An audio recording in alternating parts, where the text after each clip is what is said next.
নমস্কাৰ সুপ্ৰভাত এষ্ট্ৰলাইভ অসমৰ দৈনিক ৰাশিফল অনুষ্ঠানটিলৈ মই জুৰি কলিতাই আপোনালোক সকলোকে স্বাগতম জনাইছোঁ। আজি 17 জেঠ 1 জুন সোমবাৰ 2026।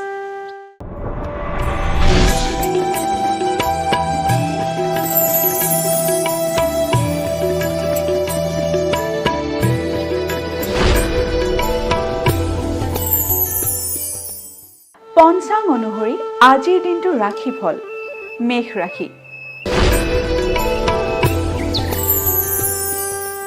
মেষ ৰাশিৰ শুভ সংবাদ লাভ। মেষ ৰাশিৰ জাতক জাতিকাসকলে আজিৰ দিনটোত যিকোনো ধৰণৰ শুভ সংবাদ লাভ কৰিবলৈ সক্ষম হ'ব।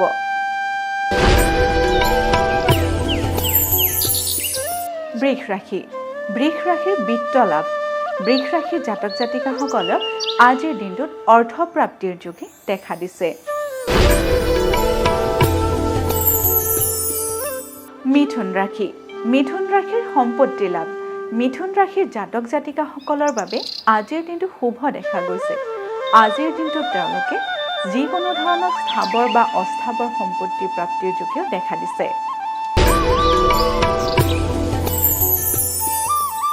কৰ্কট ৰাশি।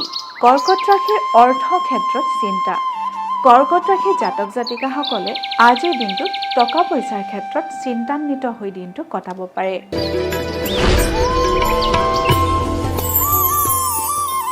সিংহ ৰাশি।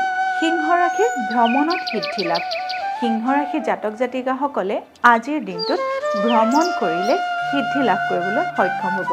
গতিকে আপোনালোকে যদি ভ্ৰমণ কৰি ভাল পায় তেতিয়াহ'লে আজিৰ দিনটোত বিনা দ্বিধাই আপোনালোকে ভ্ৰমণলৈ ওলাব পাৰে। কন্যা ৰাশি। কন্যা ৰাশিৰ অপত্য হানি। কন্যা ৰাশিৰ জাতক জাতিকাসকলে নিজ সন্তানৰ প্ৰতি গুৰুত্ব প্ৰদান কৰিব, কাৰণ আজিৰ দিনটোত আপোনালোকৰ সন্তানৰ কিবা ক্ষয় ক্ষতি হোৱাৰ যোগে দেখা দিছে।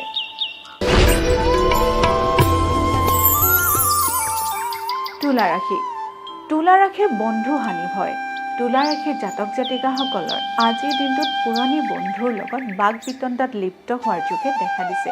গতিকে আপোনালোকে নিজ বন্ধুৰ লগত আজিৰ দিনটো সাৱধানেৰে চলিব।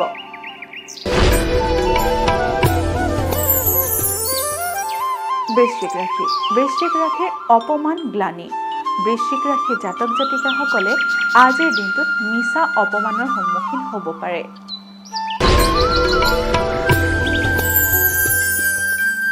ধনু ৰাশি। ধনু ৰাশিৰ বিবাদত জয়। ধনু ৰাশিৰ জাতক জাতিকাসকলে আজিৰ দিনটোত যিকোনো কেছ মোকৰ্দমাৰ ক্ষেত্ৰত জয় লাভ কৰিবলৈ সক্ষম হ'ব পাৰে। মকৰ ৰাশি। মকৰ ৰাশিৰ মান সন্মান হানি। মকৰ ৰাশিৰ জাতক জাতিকাসকলে আজিৰ দিনটো সাৱধানেৰে চলিব, কাৰণ আজিৰ দিনটোত আপোনালোকৰ মান সন্মান হানি হোৱাৰ যোগে দেখা দিছে। কুম্ভ ৰাশি। কুম্ভ ৰাশিৰ মোকৰ্দমাত জয়। কুম্ভ ৰাশিৰ জাতক জাতিকাসকলে আজিৰ দিনটোত আইনী যুঁজত জয়লাভ কৰাৰ যোগে দেখা দিছে। মীন ৰাশি। মীন ৰাশিৰ বাধা বিপত্তি।